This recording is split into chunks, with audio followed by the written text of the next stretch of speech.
The thing that annoys me about the Mason Mount situation the most is that we already have Bruno. Yeah. Like that. It's not if Yep. we didn't have Bruno and we were getting in Mason Mount, do you know what I mean? Then I can put my football hat on and I can say, you know what? The manager wants legs in there. Mount's one of them players that he just runs around and he passes sideways. He's a crab in it, like most of the time. That's just all he is. He's just a runner in it. He's like the modern day Jay Lings in it, bro. He's like you can play him on the left, on the right, in the middle. He just runs and passes. Like he ain't got the GA that Bruno's got, but he's probably better technically in it. So I'd just be like, all right, cool. But the fact that we have both of them and Bruno doesn't get dropped yet is worrying me because we're not spending 60 million on a brother to not play him. So he's if gonna we're play bringing in Mason Mount to start at Man United when he barely starts at Chelsea alongside Bruno in the midfield, that midfield is horrible, bro. Like that's one of the worst midfields in the top half of the table, blood. Yeah, that brings us back to what you said about the style of play. It's probably not going to be, it's not going to be a possession based style of football. It's going to be hybrid, very physical, very direct. At times, yeah, when we play against lesser teams, then we could have a lot of possession. But even then, the technical security is just not there in midfield, bro. Like Casemiro it's on and off as well. It's not every single game that it's there. There's certain games where Casemiro was awful technically. So what if we play against the lesser side and all three of them have an off day? What do we do then? Mount has an off day. Bruno has an off day. Casemiro has an off day. Where's the technical security in midfield to play a decent pass from point A to point B? But it's like, but they don't want that though. And the thing is, like I said, like I'm seeing a lot of similarities to what Liverpool do in it. And to be fair, Liverpool didn't have a lot of technical security in the midfield before they brought in Thiago. Yeah, they were doing the Henderson, Fabinho, and someone else, blood, and it was horrible, bruv. can't remember. Yeah. It might have been Naby when he was fit, or someone else in it. But either way, that midfield three was it was horrendous, in it. Like there wasn't really much technical security in that midfield. Oh, it was Genie, just runners, just runners. You know what I'm saying? Genie Wijnaldum, just a runner in it. Like, he's he's all right technically, but he's not someone that's going to control the midfield, in it. He's a transition player. And then you look at Jordan Henderson, he's not someone that's going to control the midfield. And Fabinho, I don't know, bruv. Like when we were linked with Fabinho, we were going to play him right back. Jose was going to play him right back. We were never going to play him in midfield. So Fabinho's not someone in midfield that I've rated as a midfielder, bro. A right back, Ting could have worked, in it. Yeah, but because he had him as a right back at Madrid, didn't it? That's why. Bruv, was he at Madrid? Yeah. Fabinho was at Real Madrid. I didn't even know that. I just knew man was at Monaco. Say less, and he played right back there as well. So he came through the academy. That's why. But this is what I'm saying. So there you go. So I always looked at him as a right back in my head. So to see him play midfield for Liverpool, and Liverpool won things, but what Ten Hag isn't getting, is that Liverpool got 4 goal threats. Do you know what I mean? Jota, Salah, Nunez, and what's his name? Diaz are all goal threats. All of them. And make that 5 if you add in the Dutch kid as well. Gakpo, goal threats. 5 goal threats. Sancho's not a goal threat. Anthony is not a goal threat. Rashford's a goal threat sometimes.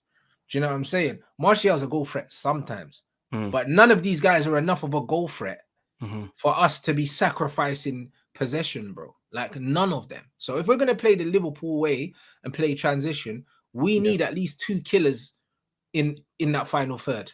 We need at least 2. Do you know what I mean? But the fact that we ain't got no killers, and we're playing a similar style, it's a recipe for disaster, bro. It's not balanced.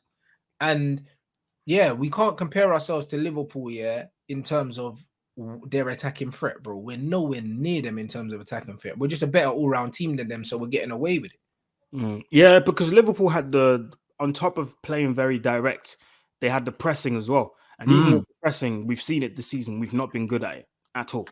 We've not been good at it. So I'm intrigued to see what Ten Hag wants to do, man, in terms of style of play, because it's really worrying me. It's really worrying me. We've seen it at times this season, but yeah, man. Yeah, man. On top of that, the whole takeover things is kind of slowing everything down. The Glazers don't want to sign off any new new signings coming in. They're Until the leaving, club sold. Yeah, because they don't want to accrue any more debt that's gonna come off the value of what they're taking away. which makes Obviously, sense. Yeah, well, of course it makes sense. Like I was saying the same thing to Flawless. Like, if you know that you're selling your house, you ain't yeah, gonna be all going there or painting it and doing all these investing money. that's What's true. the point, bruv? Like, Mm, you know what I'm saying? Man already agreed a fee for the yard. Take the yard. Why am I putting more of my money back into this house? mm, Don't exactly. make no sense. Don't make no sense. So it makes sense that they're not gonna sanction any transfer business until then. It makes a lot of sense. I'm not mad at that. I saw someone say that Ten Hag might possibly want to turn Mount into his version of what he had in Van der Beek at Ajax. What do you Oh, think so about play that? him in the 10. Play him in a 10 and be like have them late runs in the box and finish and all of that. And Yeah, but bro, listen, it could work. The reason why it could work is because I said, like, till this day, this is Jesse Lingard's best position, in it. That yeah, number 10, high pressing 10 that floats, plays little 1-2s. But Jesse is better doing the give and goes for me. Like, do you mm, know what I mean? Like, he's very good, two touch. Jesse Lingard is very good at that. Do you know what I'm saying? So, and he had tons of energy. So if he's trying to replicate that kind of style, I see it. mm. But my problem is still Bruno's in that midfield. You know, like Yeah, that. If because you if you take play Bruno Mount out that in midfield and you play yeah, Casemiro, another decent midfielder, like, I don't know, like a Caicedo or something, and then mhm. you've got Mount, that's just the legs in the 10, it's less offensive to me. Yeah, that would work. But again, you play Mount in a 10, you're gonna have to drop Bruno deeper. And that's one position where I just do not trust him Nope. at all. Because then we've Bro, got no press resistance because Casemiro receiving is the not press resistant, Bruno's exactly. not press resistant, and neither of them can carry the ball either. Do you know what I mean? If you've got Frankie de Jong carrying the ball next to Casemiro, then Then it cool, makes sense. Mount can go run. But the Yep. problem is because you've got no ball carriers in that midfield, it perpetuates hoofball blood by default. Because when they Mm. get pressed, they're just going to kick it. They're just gonna kick because they don't know That's what to do. they don't know what to do. So that's what's going to happen. And it's even worse when Bruno drops to receive the ball from the centre backs and he's being pressed. So he just like he either hits it on a swivel and it goes anywhere or he loses the ball. And that's not what I want to happen.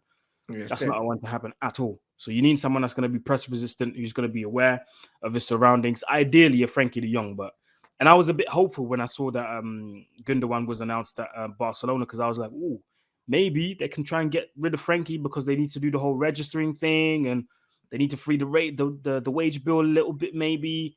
So there might be a chance, but yeah, I don't know. I think Frankie de Jong might be staying for another season again. So That's it. You know what I mean? it But will who have knows, to be. blood? If we get the Qatar money, yeah, and we can dash a madness at him, we'll see. We'll test his resolve in it because a lot of Mhm. people's resolves getting tested by Saudi. So, do you know what I mean? Let's see if some of this Qatar money, yeah, can test his resolve because you never know, bro. Listen, when you see the Benjamins, but man, have a change of heart, blood. You know the Oh one there. yeah, 100%. Hey, listen, it's easy to say no until the money's right there and you can smell the paper. Then it's a different conversation. Do Mm. you know what I'm saying? A big up Z for the super chat. Man said, do you think the Super League is maybe closer than ever due to the threat of the Saudi League attracting elite players? I've not actually thought about that. I think that's a fair assessment, but like I said with the Saudi thing on Bant Sports News, I don't think that it's sustainable in it. Like what they're doing right now, this is just the initial. Do you know what I mean? It's like, yo, like everyone gets the good deals when they first come. Next season, they're not going to be shelling out 100 million contracts. They're not going to be doing that. They're doing it this year just to get everyone there. Then Mm. next year, they'll go back to offering sensible contracts or Mm. more sensible contracts. And you'll see, man, instead of getting offered 100 million, it'll be 40 million. Yeah, Do you know what I'm saying? Like, but they're yeah, just doing this now just to initially get people in, and then they're going to hope that the players that they've got there are going to be able to attract people over there. It's a process, isn't it? This is the initial spend. Like that's all it is. that's it. And for the younger people watching, this is not the first time this is happening. Like we've seen it in the MLS at one point. What was it in the just before the 2010s, bro? Everyone was going to the MLS. Mm-hmm. Obviously, it was the ones that finished their career here in Europe, went over to the States. Then it was China. At one point, everyone was Mm-hmm. going to Yeah, China. they had Pirlo in America. Do you They know what had I'm saying? Lampard, they had Lampard, flipping, Gerrard, Beckham, yeah, Ibrahimovic. Like, bro, bro, they were getting even Robbie everyone. Keane was out there. I swear, Robbie, yeah, bro. bro.